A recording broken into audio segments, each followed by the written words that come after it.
আসসালামু আলাইকুম। এখন আপনারা দেখবেন সংবাদ শিরোনাম। চিকিৎসা গ্রহণ করতে পারছেন খালেদা জিয়া, সার্বক্ষণিক তদারকি করছেন তারেক রহমান, আরোগ্য কামনায় বিভিন্ন স্থানে দোয়া মাহফিল। আর অবস্থা অপরিবর্তিত থাকলে শিগগির ফিরবেন তারেক রহমান, বললেন ফখরুল। ট্রাভেল পাসের আবেদন করেননি তিনি, জানালেন উপদেষ্টা। ক্ষমতায় গেলে জনগণকে অন্ধকারে রেখে সিদ্ধান্ত নেওয়া হবে না, মন্তব্য জামায়াত আমিরের। বরিশালে 8 দলের সমাবেশে ইসলামী সংবিধান প্রণয়নের প্রত্যাশা। বার্ষিক পরীক্ষা বন্ধ রেখে দ্বিতীয় দিনের মতো আন্দোলন সরকারি মাধ্যমিক শিক্ষকদের, চরম ক্ষোভ অভিভাবকদের। পূর্ব নির্দেশনা বলতে কিছুই দেয়নি যে এক্সাম হবে না বা এরকম কিছু। আমরা গতকালকে এসেও ঘুরে গিয়েছি। বাচ্চাদের বার্ষিক পরীক্ষা নিয়ে এভাবে সিনেমিনি খেলার কোনো মানে হয় না। ডিসি সাহেব পারমিশন দিয়েছে, আজকে পরীক্ষা হবে, এর কারণে আমরা আবার আজকে আসছি। আমানত ফেরত পাবেন দুর্দশাগ্রস্ত 5 ইসলামী ব্যাংকের গ্রাহক। আগে দেয়া হবে সেভিংস ও চলতি হিসেবের টাকা। চূড়ান্ত অনুমোদন দেবে নতুন বোর্ড। ভেনেজুয়েলাকে ঘিরে যুদ্ধের ব্যাপক প্রস্তুতি। যুক্তরাষ্ট্রের নৌ ও আকাশপথে চলছে টহল মহড়া। দ্রুতই স্থল অভিযান শুরুর আভাস মার্কিন প্রশাসনের। আসসালামু আলাইকুম। এখন দেখবেন সংবাদ বিস্তারিত। চিকিৎসা গ্রহণ করতে পারছেন বেগম খালেদা জিয়া। চীনের পর এবার যুক্তরাজ্য থেকে আসছে বিশেষজ্ঞ চিকিৎসক দল। দেশবাসীর কাছে বিএনপি চেয়ারপারসনের জন্য দোয়া চেয়ে এই তথ্য জানান ডক্টর এজেডএম জাহিদ হোসেন। সবাইকে ধৈর্য ধারণের আহ্বান জানিয়ে তিনি আরো বলেন, বিএনপি প্রস্তুত থাকলেও বিদেশে নিয়ে চিকিৎসার বিষয়ে সিদ্ধান্ত জানাবে মেডিকেল বোর্ড।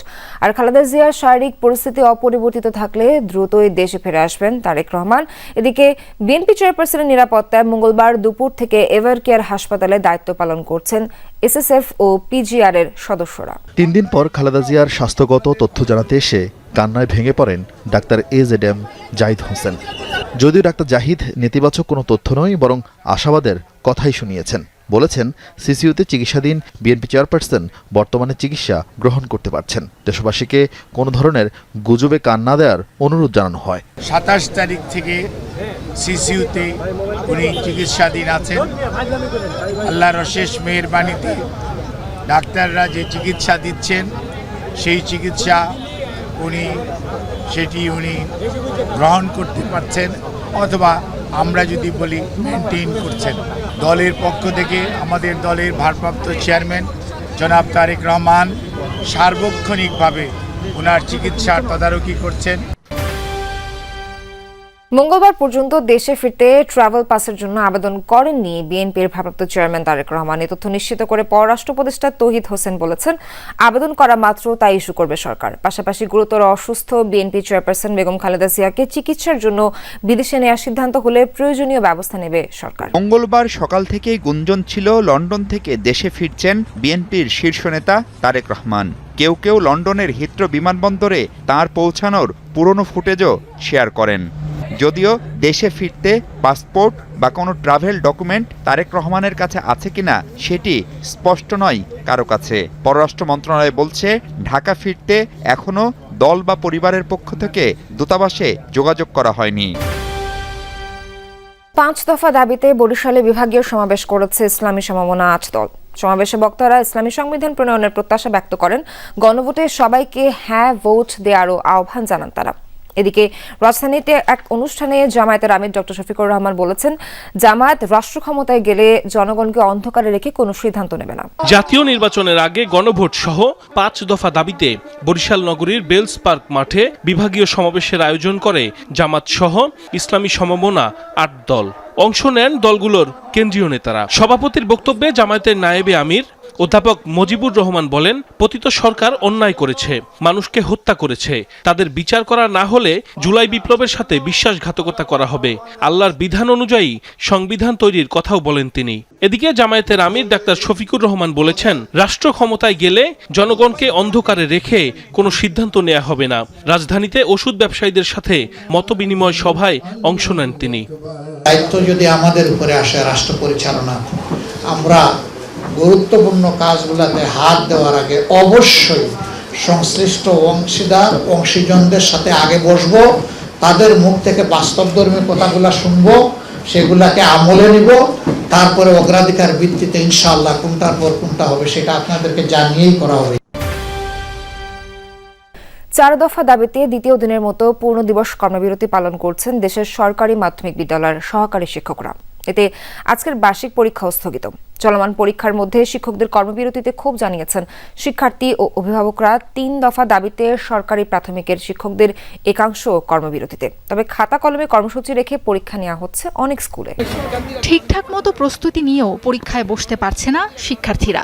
বিদ্যালয়ে আসার পরও পরীক্ষার্থীদের ফিরে যেতে বলায় ক্ষুব্ধ তারা। কারণ পরীক্ষার্থীদের সারা বছরের পরিশ্রমের মূল্যায়ন বার্ষিক পরীক্ষা, আর শিক্ষকদের কর্মবিরতির কারণে সেই পরীক্ষাতেই অংশ। কোমলমতি শিক্ষার্থীদের জিম্মি করে দাবি আদায়ের এই প্রচেষ্টা কতটা যৌক্তিক প্রশ্ন অভিভাবকদের। সন্তানদের পড়াশোনা নিয়ে নতুন দুশ্চিন্তায় তারা। স্থগিত হওয়া এসব পরীক্ষা কবে নেওয়া হবে সে প্রশ্নেরও উত্তর নেই কারো কাছে। বাচ্চাদের বার্ষিক পরীক্ষা নিয়ে এভাবে ছিনিমিনি খেলার কোনো মানে হয় না। স্টুডেন্টরা সারা বছর লেখাপড়া করছে, বছর শেষে তারা পরীক্ষা দেবে, সেই পরীক্ষাটা তারা জিম্মি করে তারা তাদের দাবি দেওয়াগুলো চাচ্ছে, মানে তাদের দাবি দেওয়া না দিলে তারা পরীক্ষা দিতে দেবে না। এইটা কি ধরনের মানসিকতা হইতে পারে? ডিসি সাহেব পারমিশন দিছে, আজকে পরীক্ষা হবে। এর কারণে আমরা আবার আজকে আসছি। আসার পর এখানে যে বিশৃঙ্খলা পরিস্থিতি তৈরি হচ্ছে।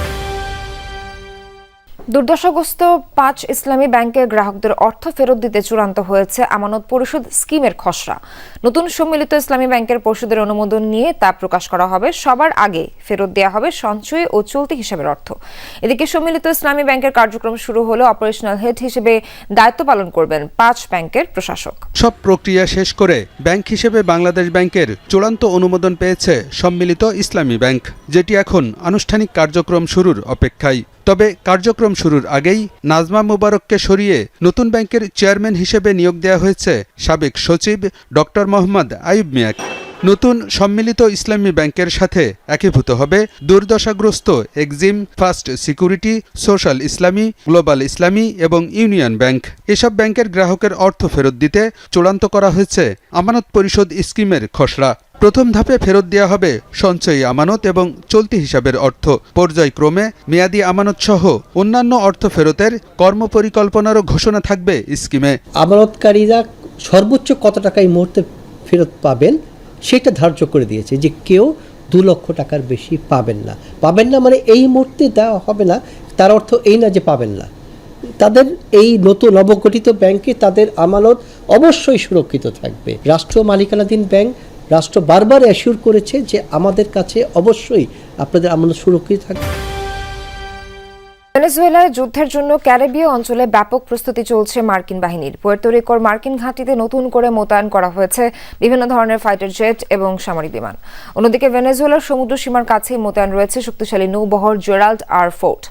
বিমানবাহী রণতরীর পাশাপাশি এই বহরে রয়েছে বিভিন্ন ধরনের যুদ্ধজাহাজ। যদিও আতঙ্কের মাঝেই জনগণের মনোবল ধরে রাখতে সর্বোচ্চ চেষ্টা চালাচ্ছেন ভেনেজুয়েলার president Nicolas Maduro. Carrier fighter jet মার্কিন মেরিন বাহিনীর অন্যতম শক্তি হিসেবে বিবেচিত এই যুদ্ধবিমান গেল সপ্তাহে পুয়ের্তো রিকোয় অবস্থিত মার্কিন নৌঘাঁটি রুজভেল্ট রোডসে পৌঁছায় এই ফাইটার জেটের একটি বহর।